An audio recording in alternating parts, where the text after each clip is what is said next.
Davanti alla Corte d'Appello di Trieste si è chiusa la vicenda giudiziaria con un concordato per Emanuela Petrillo, l'ex assistente sanitaria accusata di non aver inoculato i vaccini tra il 2009 e il 2017 a circa 8.000 bambini fra Veneto e Friuli. Si dimezza dunque la pena inflitta alla donna in primo grado, che passa così da 8 anni e 6 mesi a 4 anni di reclusione. Penso faremo l'affidamento ai servizi sociali, quindi poter quindi continuare a avere una propria vita di relazione libera e considerando che ogni 6 mesi avrà 45 giorni di buona condotta, di fatto terminerà questa pena in libertà in 3 anni. Ecco. Soddisfatto l'avvocato Paolo Salandin, legale della 37enne mamma di 2 bambini. Alla fine la procura generale ha visto, a mio avviso, in maniera più sobria rispetto alla procura territoriale di Udine la questione, considerando insomma, che di fatto insomma, danni a persone non ci sono state, bambini non ci sono state, nessuno ha avuto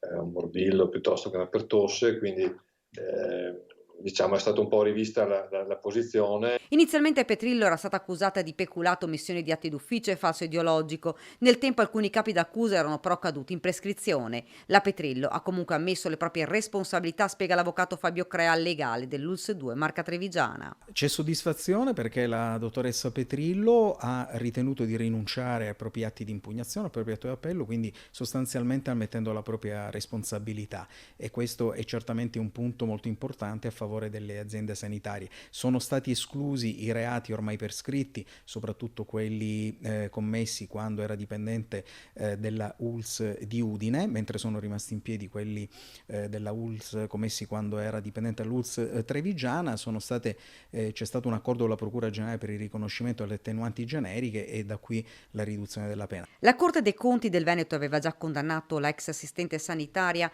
a pagare in favore dell'ULSS 2 circa 80.000 euro tra il danno diretto rappresentato dal costo che l'azienda sanitaria ha dovuto sostenere per la ripetizione dei 1.158 vaccini della campagna di richiamo e il danno patrimoniale da disservizio.